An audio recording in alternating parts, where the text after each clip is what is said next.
मेरे सभी भाई बहनों को जय मसीह की, परमेश्वर के पवित्र और कुदूस नाम में। और धन्यवाद हो परमेश्वर का कि परमेश्वर ने हम सभी को इकट्ठा किया ताकि हम इस वचन को सुने और हम अपने विश्वास के प्रति कैसे जागरूक तो ये हमें बताए। हालेलुया। आज मैं आपको जिस स्त्री के बारे में बताना चाहता हूँ, एक लेडी के बारे में बताना चाहता हूँ। आपने उस लेडी के बारे में बाइबल में जरूर पढ़ा होगा।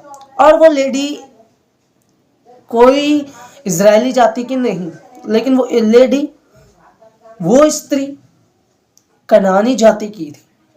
आपने पढ़ा होगा कनानी जाति के बारे में बाइबल में, ऐसा नहीं है कि आपने ना पढ़ा हो, लेकिन इस स्त्री में कुछ था जो मैं आपको वचन के द्वारा बताने वाला हूँ। हालेलुया। मत्ती अध्याय 15 उसका 21वां वचन में कुछ इस प्रकार लिखा हुआ है। यीशु वहां से निकलकर सूर और सैदा के प्रदेश की ओर चला गया। सूर और सैदा का प्रदेश था इजराइल में, और वो वहां पर गया। उस प्रदेश से एक कनानी स्त्री निकली और चिल्लाकर कहने लगी। देखो, वो स्त्री उस जगह से निकली, उस प्रदेश से निकली और चिल्लाकर कहने लगी। क्या कहती है? हे प्रभु, दाऊद की संतान, मुझ पर दया कर। देखो, ये स्त्री ने बोला, हे परमेश्वर, हे प्रभु, दाऊद की संतान, मुझ पर दया कर। मतलब कुछ है, इसके साथ कुछ हुआ है, तब ये प्रभु की दया मांगने आई है। तो ये जानती है प्रभु दया करेगा और वो अवश्य ही उसकी मुसीबत को ठीक करेगा, हल करेगा। हालेलुया। इस स्त्री पर देखो, ये एक बात कहती है, मेरी बेटी को दुष्ट आत्मा बहुत सता रहा है। उसकी बेटी को दुष्ट आत्मा जो उसकी बेटी के अंदर था, वो उसे इतना सताता था, बहुत ज्यादा सताता था, बहुत ही ज्यादा। क्योंकि हम भी और आप में से बहुत से लोग होंगे जो दुष्ट आत्माओं से पीड़ित थे, लेकिन आज खुदावन यीशु मसीह के जलाली और पाक नाम में आज हम बचाए गए। और मैं इसी प्रकार चलता हूँ आगे की ओर। ध्यान से सुनना, ये वचन आज के विश्वासियों के लिए है। और वचन कहता है, पर उसने उसे कुछ उत्तर ना दिया। देखो, एक स्त्री प्रभु के पास आके बोले, प्रभु मुझ पर दया कर, लेकिन प्रभु कुछ उत्तर नहीं देता। इसका मतलब यीशु उसमें कुछ देखना चाहता था। हालेलुया। आज आप में और मुझ में प्रभु यीशु मसीह कुछ देखना चाहता है। हालेलुया। हम चिल्लाते हैं, हम पुकारते हैं, प्रभु यीशु मसीह हम पर दया कर, तो प्रभु कई बार हमें इग्नोर करता है। उसका इग्नोर करना ये नहीं होता कि वो हमारी प्रार्थना नहीं सुनता, प्रार्थना सुनता है, लेकिन कई बार हमें इग्नोर करता है। वो देखता है, तो कब तक मेरे से ये प्रार्थना मांगेगा, तो कब तक मांगेगा, कहीं तो हार तो नहीं जाएगा इस चीज के लिए। लेकिन एक बात यहाँ पर होती है, देखो ध्यान से सुनना। प्रभु यही सोचता है हमारे लिए, क्या तू जिस चीज को मांग रहा है मुझसे, जिस चीज को प्रार्थना में रख रहा है, क्या उस चीज को तू कब तक प्रार्थना में रखता है, तू कब तक विश्वास में रहता है? ये इस स्त्री को भी ऐसे जान रहा था परमेश्वर। क्या परमेश्वर को नहीं पता था कि अन्य जाति की है? क्या परमेश्वर को नहीं पता था इसकी बेटी को दुष्ट आत्मा सता रहा है? जी, सब कुछ पता था इसे। हालेलुया। लेकिन प्रभु कुछ देख रहा था। देखो क्या देख रहा था। और प्रभु बहुत लोग जो उसके बगल में भीड़े थी, उन सबको कुछ दिखाना चाहता था। और देखो वो क्या दिखाना चाहता था। और उसमें लिखा है, तब उसके चेलों ने आकर उससे विनती की। अब देखो, चेले विनती करते हैं कि प्रभु इसे विदा कर, क्योंकि वह हमारे पीछे चिल्लाती हुई आ रही है। वो चिल्लाती हुई आ रही है, परमेश्वर इसे विदा कर। तो परमेश्वर कुछ बोलता है। 24 में प्रभु बोलता है, इजराइल के घराने की खोई हुई भेड़ों को छोड़, मैं किसी के पास नहीं भेजा गया। मैं इजराइल की भेड़ों के पास भेजा गया हूँ, मैं किसी के पास नहीं भेजा गया। क्योंकि पहले इजराइल की भेड़, प्रभु ने जब इस संसार को बनाया तो सबसे पहले इजराइल लोगों को बनाया। हालेलुया। इजराइल में लोगों को बनाया था, इजराइल देश को बनाया था। और परमेश्वर इजराइल लोगों से इसलिए प्रेम करता था, अत्यंत प्रेम करता था। क्यों करता था? क्योंकि इजरायली लोग केवल और केवल परमेश्वर को ही माना करते थे। प्रभु के सिवा वो किसी भी अन्य देवी देवता को दंडवत नहीं करते थे। यहाँ तक कि राजाओं को भी दंडवत नहीं करते थे। केवल उनका एक ही परमेश्वर यहोवा परमेश्वर था। हालेलुया। और इसी विषय बोलता है परमेश्वर, इजराइल के घराने की खोई हुई भेड़ों को छोड़, मैं किसी के पास नहीं भेजा गया। पर वह आई और यीशु को प्रणाम करके कहने लगी, हे प्रभु मेरी सहायता कर, प्रभु मेरी सहायता कर। अब देखो कितनी बड़ी बात प्रभु ने बोल दी ना, कि मैं उसके इजरायली की खोई हुई भेड़ों को सिवा मैं तुम्हारे लिए नहीं भेजा गया। लेकिन ये स्त्री आकर बोलते प्रभु मेरी सहायता कर, क्योंकि वो स्त्री जानती थी यीशु मसीह ही मेरी बेटी को दुष्ट आत्मा से आजाद कर सकता है। यीशु मसीह मेरी प्रार्थना सुनेगा, वो सच्चा परमेश्वर है। क्योंकि ये स्त्री इजराइल की नहीं थी, ये स्त्री यहूदा के गोत्र की नहीं थी।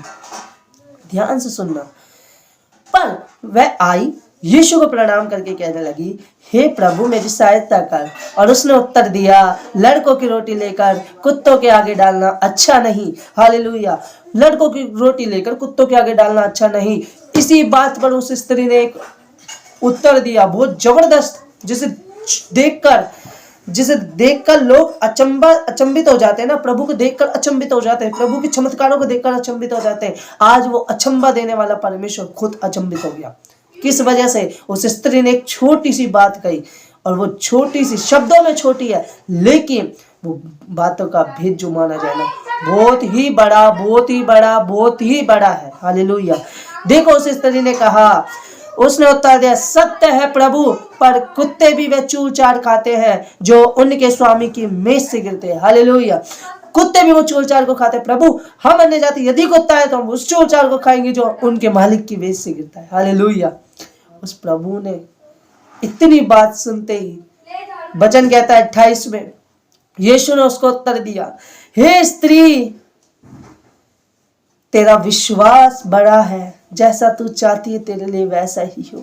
और उसकी बेटी उसी घड़ी चंगी हो गई। जब हम प्रभु के पास आते हैं किसी परेशानी को लेकर, किसी के लिए प्रार्थना लेकर, तो सबसे पहले हमें खुदा के पास आकर और उसके हैकल में या अपने घर में प्रार्थना कर रहे हैं या बाइबल से प्रार्थना कर रहे हैं, कहीं पर भी हम प्रार्थना कर रहे हैं, किसी के लिए प्रार्थना करने गए, तो सबसे पहले आकर प्रभु को प्रणाम करना। प्रणाम करने के बाद खुदा आपको उत्तर नहीं देगा। कई बार ऐसा होता है कि उत्तर नहीं देता, लेकिन एक बात पे विश्वास रखना, जैसे इस स्त्री ने विश्वास रखा, प्रभु ने सबको दिखाया। मैंने इजराइल में भी ऐसा विश्वास नहीं पाया जैसा विश्वास इसके लिए पाया। जबरदस्त जबरदस्त। आगे हम वचन में पढ़ेंगे ना, मरकुस 7:24 से 30, उसमें लिखा हुआ है, ऐसा विश्वास कहीं नहीं पाया जितना जबरदस्त विश्वास मैंने इस स्त्री में पाया। और ऐसे एक सूबेदार के बारे में भी परमेश्वर ने बोला कि ये तेरा विश्वास बड़ा है। हालेलुया। और इसको भी यही कहा कि तेरा विश्वास बड़ा है, जैसा तू चाहती है तेरे लिए हो जाए, क्योंकि तेरा विश्वास बड़ा है। हालेलुया। परमेश्वर एक चीज को देखा, तेरा विश्वास बड़ा है, तू बड़ी नहीं है, तेरा विश्वास बड़ा है। आज हमें, अगर हम किसी के लिए प्रार्थना करते हैं, अगर हम किसी के अपने लिए प्रार्थना करते हैं, तो सबसे पहली बात हमें अपने विश्वास को मजबूत रखना है। अगर प्रभु की ओर से उत्तर नहीं आ रहा, हमें उसी चीज के लिए, प्रभु परमेश्वर तू दया कर, अनुग्रह कर, उत्तर देगा, जरूर देगा, क्योंकि बाइबल कहती है मांगो तो तुम्हें दिया जाएगा। हालेलुया। सबसे बड़ा विश्वास है। अगर विश्वास रखोगे तो जितने भी बड़े बड़े पहाड़ों से कह दोगे ना तर जाओ, तर जाएगा। समुद्र से कह दो ना दो भाग हो जाओ, वो हो जाएगा। आप कि परिवार में आए हो, तूफानों को कह दोगे यीशु के नाम में तुम थम जाओ, वो थम जाएगा। बीमारियों से कह दोगे ए बीमारियों चलो निकलो और अधोलोक में चले जाओ यीशु के नाम में, तो वो हो जाएगा, क्योंकि पावर नाम में है, लेकिन काम विश्वास से होता है। हालेलुया। यीशु के नाम में पावर है, उसे अन्य जाति भी बोलेगी तो भी होगा, लेकिन सबसे ज्यादा पावर काम जो होता है वो विश्वास में होता है। विश्वास ही मजबूत है। हालेलुया। जिसका विश्वास मजबूत है वो कहीं पर भी कतरा नहीं सकता। हालेलुया। उसके साथ यहोवा परमेश्वर है। इस वचन से हमें यह सीख मिलती है, हमारा विश्वास बहुत मजबूत होना चाहिए, इस स्त्री की तरह। ऐसा नहीं कि थोड़ा सा किसी ने भरमाया उस तरफ निकल गए, नहीं। अगर विश्वास किया तो एक पर करना। हालेलुया। जबरदस्त विश्वास प्रभु यीशु मसीह पर हम करते हैं तो हमारी जिंदगी बदलना स्टार्ट हो जाती है। यीशु के नाम में इस वचन पर सुने जाने से, पढ़े जाने से हम सभी को आशीष मिले और आप सभी को जय मसीह की। आने वाले समय में मैं अपनी एक टेस्टिमनी लेकर आऊँगा और उस गवाही में मैं बताऊँगा कि मैं किस तरह सेव हुआ। हालेलुया। और इस वचन से आपने कुछ सीखा हो और जो मैं ना बता पाया हूँ, तो आप वो चीज़ मुझे बता सकते हैं, कमेंट करके मुझे ज़रूर बताएं, और ताकि मैं भी आपके द्वारा कुछ चीज़ें सीख सकूं। हालेलुया। आप सभी को जय मसीह की। खुदा पाक के जलाली और कुदुस नाम में सभी को जय मसीह की। हालेलुया। आमीन।